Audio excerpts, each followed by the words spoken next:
In this lesson we're going to look at some new ideas concerning the blues scale. Now, you've heard of the pentatonic, but what is the blues scale? Let's take a look. Once again, our pentatonic scale is made up of 5 tones. But the blues scale, which often appears in written music, or you just hear people talking about the blues scale, is really a pentatonic scale with an extra note thrown in for color. And if you recall the very first lesson where we did an octave jump, and this last lesson where we did a run-off, we played this extra note here. This is the note that is used in the blues scale. You can also play it on the 3rd string down here. Now, for clarity, let's take a look at the actual scale going across the neck with our note added in. So I'm on the 1st string now. Here it is. Continue down, and there it is again. If we take just a regular A minor scale, which is 8 notes, 1, 2, 3, 4, 5, 6, 7, 8, this is one type of A minor scale. It's not a pentatonic scale, it's made up of 8 notes. If we count the notes, or the tones, individual tones, 1, 2, 3, 4, 5, our 5th tone is flatted. That is, we play it 1 fret that way, or a semitone, or a half step, however you want to define it, this way. So we've got 1, 2, 3, 4, 5, we go there. We don't have to worry about that A minor scale for now anyway, but just to point out, the correct term for this note is a flatted 5th, and it really does add some nice bluesy coloration to your playing. I mean, single note leads gives you that kind of feel, or that's playing more than one note in a lead though, but it gives you the same kind of coloration which you associate with fine blues playing.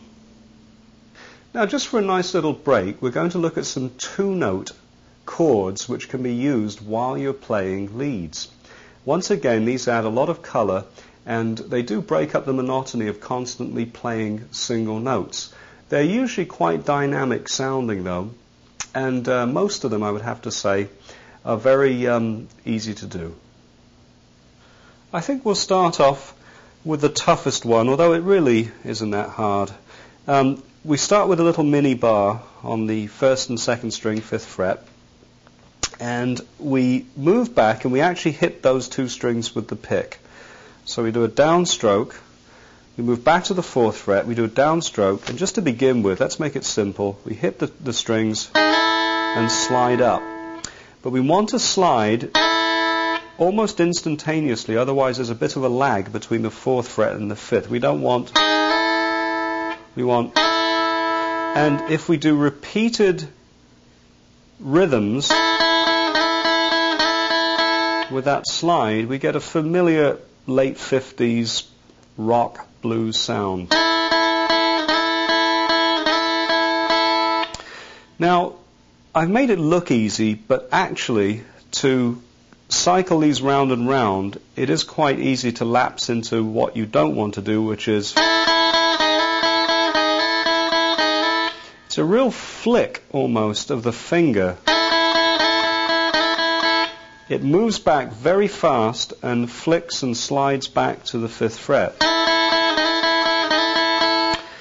producing a very exciting, familiar, dynamic phrase. And of course, if you wish to couple in some of the 3-note patterns, you could try something like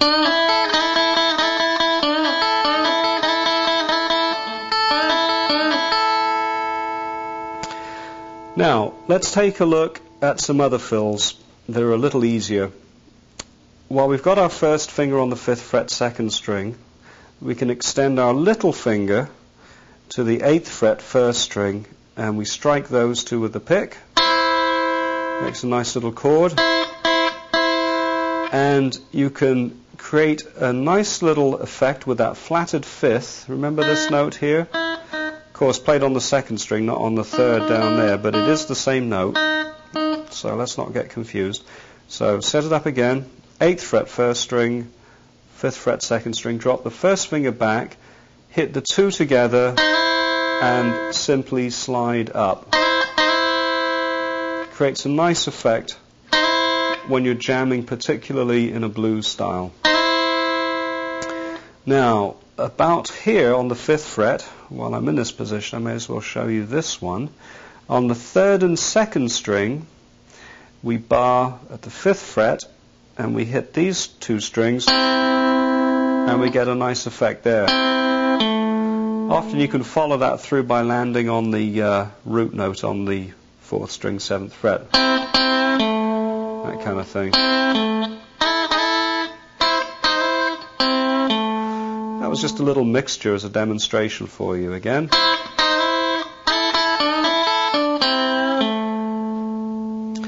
Now let's take a look at another one down here. We're going to look at our very first 3-note pattern, and when we did the slide along here to the 9th fret, that'll be our first note for this next chord. One more time, the 3-note pattern, slide, I'm on the 3rd string, 9th fret. My 3rd finger, I add the middle finger now to the other pentatonic scale note on the 2nd string, 8th fret, and I can hit that as a chord. And this makes a rather nice effect if you slide up to that chord. Put in repeated slides, rather like we get. And specific to blues, you can sometimes play this chord here, 7th fret on the 3rd and 2nd string, and if you're crafty enough and clever, you can do a little bend. Notice that the 3rd string, if you do a half-step bend, pitches our little coloured note, our nice little flatted 5th. So we get, and that works very nicely in conjunction with the other chords I've shown you, like. Now you can either go to these two fingers, or from here, you may wish to just bar those with your first finger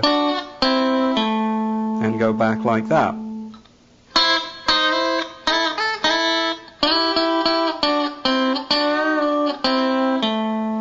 So you can experiment with those. Now to wind up, I'm going to show you the one I played earlier, which was,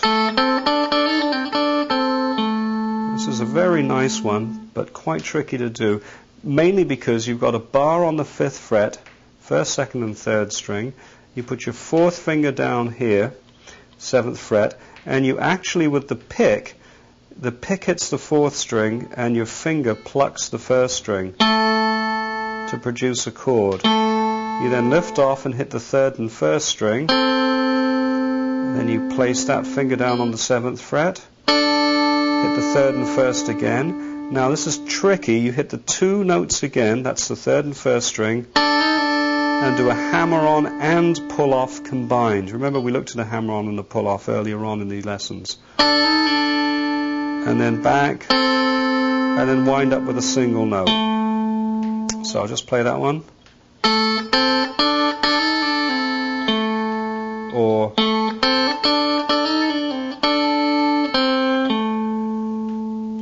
it's optional which notes you play as single notes and which notes you decide to double. You could go.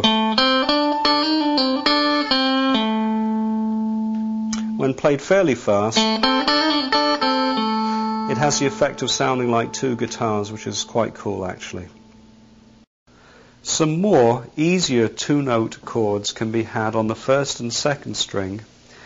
We do a mini bar at the 8th fret, and we play those two and slide up to the 10th. And we can slide back again, like that. That sort of effect. And we can also get the same effect on these 2 strings, the 2nd and 3rd. I put my 3rd finger on the 10th fret, my middle finger on the 9th 3rd string, and I slide back, and slide back 2 frets and back again. So we have